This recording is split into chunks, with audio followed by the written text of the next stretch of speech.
فأعرضوا فأرسلنا عليهم سيل العرم وبدلناهم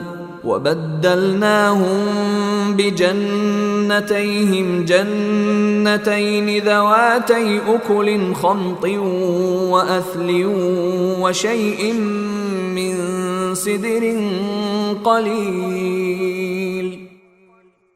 پھر بھی انہوں نے ہدایت سے منہ موڑ لیا، اس لیے ہم نے ان پر بند والا سیلاب چھوڑ دیا اور ان کے دونوں طرف کے باغوں کو ایسے 2 باغوں میں تبدیل کر دیا جو بد مزہ پھلوں، جھاؤ کے درختوں اور تھوڑی سی بیریوں پر مشتمل تھے۔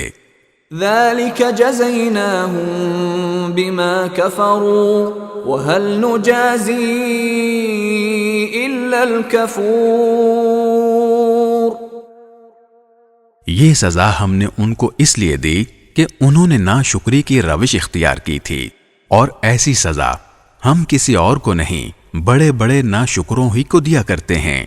وَجَعَلْنَا بَيْنَهُمْ وَبَيْنَ الْقُرَى الَّتِي بَارَكْنَا فِيهَا قُرًى ظَاهِرَةً وَقَدَّرْنَا فِيهَا السَّيْرَ سِيرُوا فِيهَا لَيَالِيَ وَأَيَّامًا آمِنِينَ۔ اور ہم نے ان کے اور ان بستیوں کے درمیان جن پر ہم نے برکتیں نازل کی ہیں ایسی بستیاں بسا رکھی تھیں جو دور سے نظر آتی تھیں، اور ان میں سفر کو نپے تلے مرحلوں میں بانٹ دیا تھا، اور کہا تھا کہ ان بستیوں کے درمیان راتیں ہوں یا دن امن و امان کے ساتھ سفر کرو۔